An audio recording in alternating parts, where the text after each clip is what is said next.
ফ্যামিলির একটি নতুন ব্লগে আপনাদেরকে স্বাগত জানাই। আজকে আমরা চলে এসেছি গঙ্গার ধারে। আজকে আকাশটা খুব সুন্দর লাগছে, শরতে মেঘের আনাগোনা, আর প্রাকৃতিক দৃশ্যগুলো এত সুন্দর হচ্ছে, বিশেষ করে আকাশের রং বেরঙের খেলা চলছে, তাই জন্য বেরিয়ে পড়েছি। খাওয়া দাওয়া বেড়ানো ব্যাস।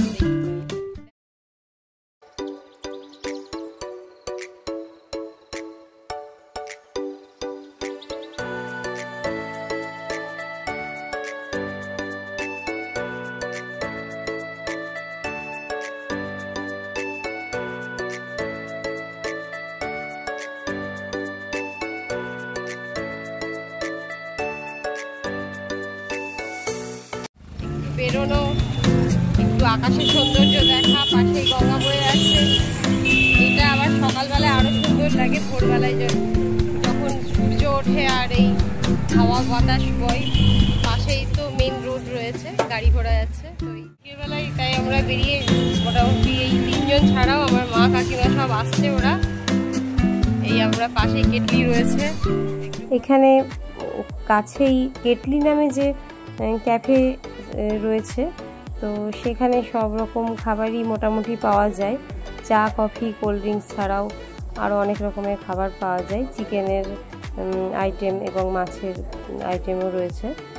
তো আমরা সেখানে ঢোকার আগে ভাবলাম কাছে রামকৃষ্ণ দেবের মন্দির আছে, তো এই আশ্রমে আমরা একটু ঘুরে আসি, যার নাম বসুন্ধরা। বসুন্ধরা নামে রামকৃষ্ণ দেবের এই আশ্রমটি বেশ সুন্দর, গঙ্গা নদীর তীরে অবস্থিত এবং চারপাশে গাছপালা পরিবেষ্টিত। বেশ মনোরম দৃশ্য এখানে। সকালে এবং সন্ধ্যাবেলায় সূর্যাস্তের সময়টাও বেশ সুন্দর লাগে দেখতে, তাই এখানে দেখতে চলে এলাম। আর গঙ্গা নদী তো আপন বেগে সারাক্ষণ বয়েই চলেছে। অনেক কম বয়সী ছেলেমেয়েরা এসেও এখানে আড্ডা মারে, অনেকক্ষণ ধরে গল্প করে। আর অনেক বৃদ্ধ বয়স্ক মানুষ অবসর জীবনের পরেও তাদেরও মনে হয় এখানে এসে একটু গল্প করে সময় কাটায়, এবং অনেক সময় মনে হয় একা নিশ্চিন্তে বসে পুরনো স্মৃতি রোমন্থন করি।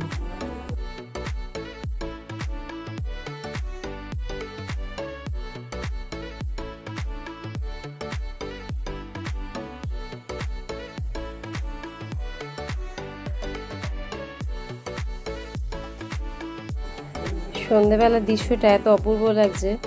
আবার দেখা যাচ্ছে আকাশে কালো মেঘও হয়ে এসেছে। একদিকে আকাশ সূর্যাস্ত যার আবির রাঙা, আবার আর একদিকে কালো মেঘ। আর এইখানে রামকৃষ্ণদেব এবং সারদামণি দেবীর সন্ধ্যার সময় যে পুজো হয়, তার জন্য পুরোহিত এসে গেছেন এবং পূজা অর্চনা শুরু হবে। এখানে সকাল সন্ধে দুবারই পুজো অর্চনা করা হয়। এখানে সপ্তাহে একদিন অনেক বয়স্ক মানুষকে অন্নদানও করা হয়।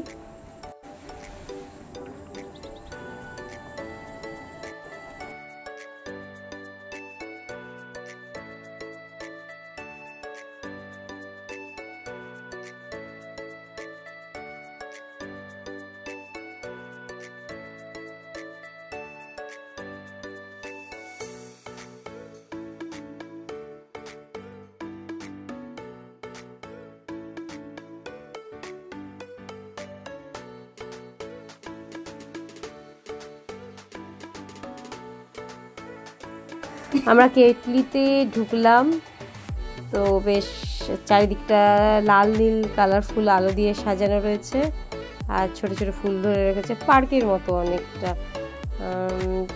আর এই যে একটু নতুনত্ব ডিজাইনের মতো ঝুড়ি দিয়ে করা হয়েছে। বসার জায়গাও বেশ সুন্দর, 2জন 4জন বা অনেকে ফ্যামিলি নিয়েও আসে, তাই সবারই বসার জন্য সুব্যবস্থা রয়েছে। এখন সবে সন্ধেবেলা, তাই অনেকে আসেনি, কারণ আরেকটু পর থেকেই অনেক কম বয়সী ছেলেমেয়েরা এখানে ভিড় করে। সেই ভিড়টা আপাতত নেই। চারিদিকে আলো জ্বলছে, বেশ ভালোই লাগছে পরিবেশটা। খাবার দাবারের অর্ডার এখনো করা হয়নি, কারণ এখনো মা কাকিমা সব আসেনি। এর মধ্যে ওরাও এসে গেছিলো, তাই ওদেরকে এক জায়গায় বসিয়ে রেখে আমরা অর্ডার দিতে চলে এলাম। এই জায়গাটি ঝুড়ি দিয়ে এবং লাইট দিয়ে বেশ সাজিয়েছে, খুব ভালো। অনেক বসার জায়গা এখানেও রয়েছে, তবে আমরা এখানে না বসে একটু পেছনে ওখানে বেশি খোলামেলা জায়গাতেই বসলাম আর মেনু কার্ডটি চেয়ে নিলাম। মেনু কার্ডে যা যা ছিল তার মধ্যে আমরা মেনলি কফিটা নিলাম, আর তার সাথে চিকেন পকোড়া এবং ভেটকি মাছের ফিশ ফ্রাই এগুলো নেওয়া হলো।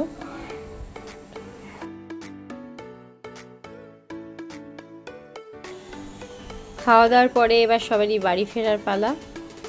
তো যাই হোক, কেমন লাগলো ভ্লগটি আপনারা অবশ্যই জানাবেন এবং সাবস্ক্রাইব করবেন। ভালো থাকবেন, সুস্থ থাকবেন। নমস্কার।